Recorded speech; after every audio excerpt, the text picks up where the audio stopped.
سایه‌های خیانت، جایی که پرده از رازهای پنهان زندگی‌ها برداشته میشه.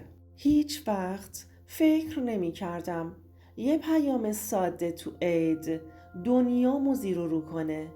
شوهرم که گفته بود سر کاره تو تخت خواب کی بود؟ حالا قراره یه حقیقتی رو بشنوی که شاید دلت نخواد بدونی. مرجان هستم و 30 سالمه. 6 ساله که با ایمان ازدواج کردم. فکر کردم خوشبخت‌ترین زن دنیام. فکر می کردم مردی که کنارمه تکیهگاه واقعیه. کسی که هیچ وقت پشتم رو خالی نمی‌کنه. اما حالا که اینا رو دارم میگم یه زن شکستم. من توی یه خانواده متوسط بزرگ شدم. توی یه محله معمولی کنار پدر و مادری که همه زندگیشون برای من بود. بابام یه کارگر ساده بود و مادرم خونه دار. هیچ وقت توی ناز و نعمت بزرگ نشدم، ولی همیشه عشق داشتم. مامانم یادم داده بود که قناعت کنم که عشق مهمتر از مادیاته. بچگی هام پر از خنده های ساده بود، با بهترین دوستم که از 7 سالگی کنارم بود. از همون بچگی من و ندا همیشه کنار هم بودیم. توی کوچه های خاکی محلمون با اون عروسک های کوچیک که نصف موهاشون کنده شده بود خاله بازی می کردیم. من همیشه مامان بودم و ندا هم دخترم. از همون موقع حس می کردم که یه جورایی از من زرنگ تره. همیشه یه راهی پیدا می کرد که بازی رو به نفع خودش تموم کنه. ولی خب بچه بودیم و این چیزا مهم نبود. سالها گذشت و ندا بهترین دوستم موند. دبیرستان که بودیم من عاشق درس بودم، ولی ندا همیشه به فکر آرایش و پسرها بود. با این حال ما جدا نشدنی بودیم. از اون دوستایی که تو دل همدیگه بودیم.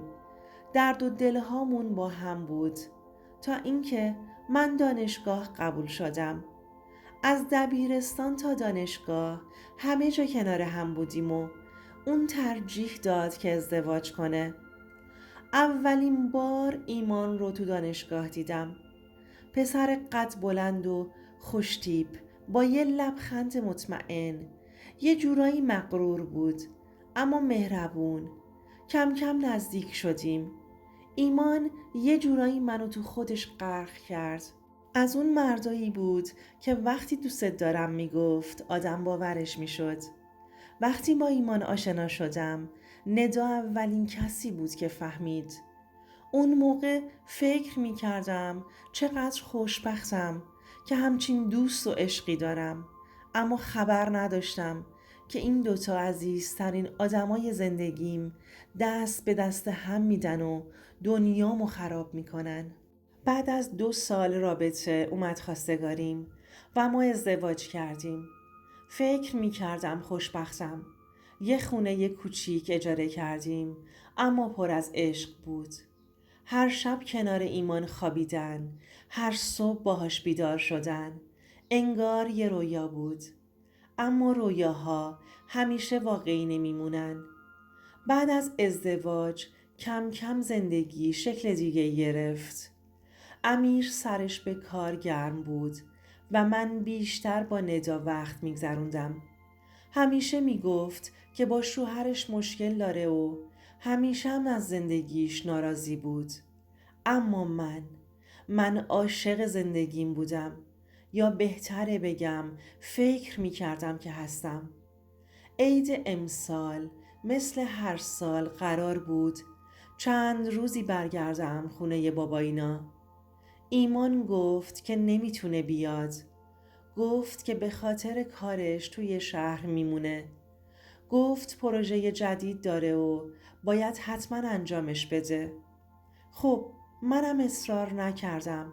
باورش داشتم چون همیشه بهش اعتماد داشتم. همیشه به هم میگفت که جز من هیچ کسی رو توی زندگیش نمیبینه. منم باور کرده بودم. روزای اول سفرم همه چیز خوب بود. کنار مامان و بابا بودن حس خوبی داشت. دلم برای دوران بچگیم تنگ شده بود.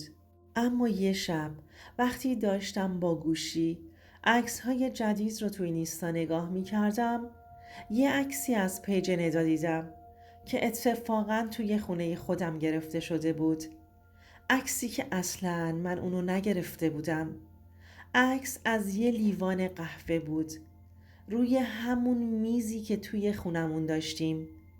نور پنجرمو میشناختم، ولی چیزی که بیشتر از همه به هم شوک وارد کرد سایه‌ای بود که توی انعکاس لیوان افتاده بود. یه زن. یه چیزی توی دلم فرو ریخت. گوشی رو محکم گرفتم. نفس عمیقی کشیدم.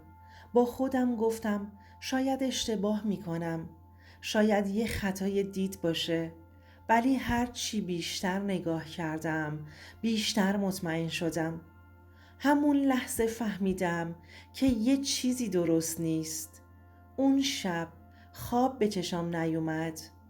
همه چی از همونجا شروع شد. صبح وقتی ایمان زنگ زد صداش مثل همیشه بود، گرم و مطمئن، انگار هیچ اتفاقی نیفتاده. ولی من دیگه اون آدم سابق نبودم. با یه پیگیری ساده، با چک کردن موقعیت امیر از رو برنامه موبایل که خودش نصب کرده بود، فهمیدم که این چند روز رو کجاها رفته. و وقتی حقیقت رو فهمیدم دیگه هیچ چیز برام مثل قبل نشد. یه هفته بعد وقتی برگشتم خونه همه چیز مثل همیشه بود. تمیز و مرتب. هیچ اثری از خیانت نبود. اما من اون عکس رو داشتم. اون سایه لعنتی رو. تصمیم گرفتم هیچی نگم. اما ته دلم میدونستم که یه چیزی سر جاش نیست. چند روز بعد ندا بهترین دوستم اومد خونمون. همون کسی که سالها کنارش گریه کرده بودم. خندیده بودم. همه درد و دلامو بهش گفته بودم. نشسته بودیم روی مبل. داشت از سفرش تعریف میکرد که یه دفعه گوشیش زنگ خورد. صفحه گوشیش رو که دیدم انگار دنیا رو سرم چرخید. اسم عشقم رو روی صفحه دیدم. ندا سری گوشیش رو برعکس گذاشت. دستم یخ کرد. نگاهم بهش دوخته شد.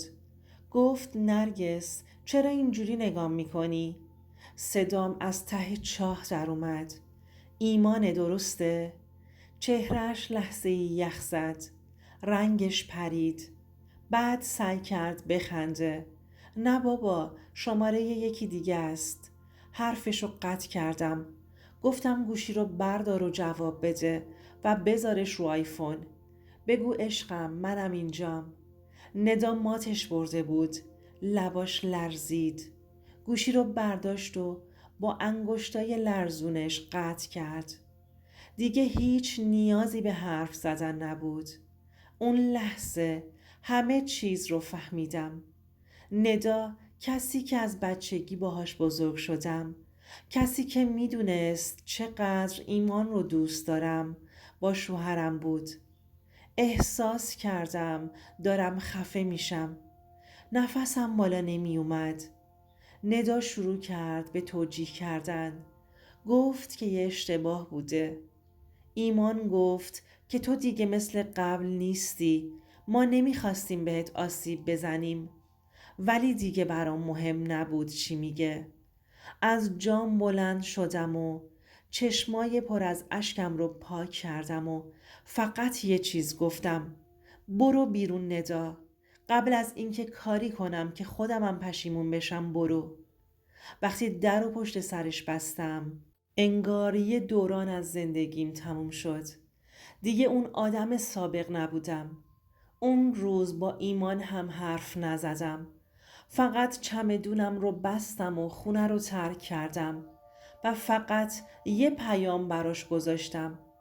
تو کسی بودی که فکر می کردم همیشه کنارمی، ولی تو توی اولین فرصت، توی اولین دوری، توی اولین لحظه‌ای که میتونستی بهم خیانت کردی. برو با همون کسی که انتخاب کردی زندگی کن. من دیگه نیستم. و بعد خطم رو خاموش کردم. ایمان چند روز بعد اومد دنبالم و التماسم کرد. گفت که اشتباه کرده، ولی بعضی چیزا رو نمیشه بخشید. بعضی زخم‌ها ابدی میمونن. حالا که اینا رو دارم میگم، هنوزم درد دارم، هنوزم بغض دارم، اما یه چیزی رو خوب فهمیدم. خیانت همیشه از دشمن نمیاد. گاهی از نزدیکترین آدم زندگیت خنجر میخوری. هیچ وقت چشم بسته به کسی اعتماد نکنید، حتی به صمیمیترین دوستتون.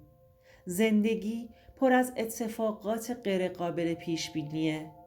پس خودتون رو دوست داشته باشید و روی پای خودتون بایستید و یادتون باشه که هیچ خیانتی نمیتونه ارزش شما رو کم کنه.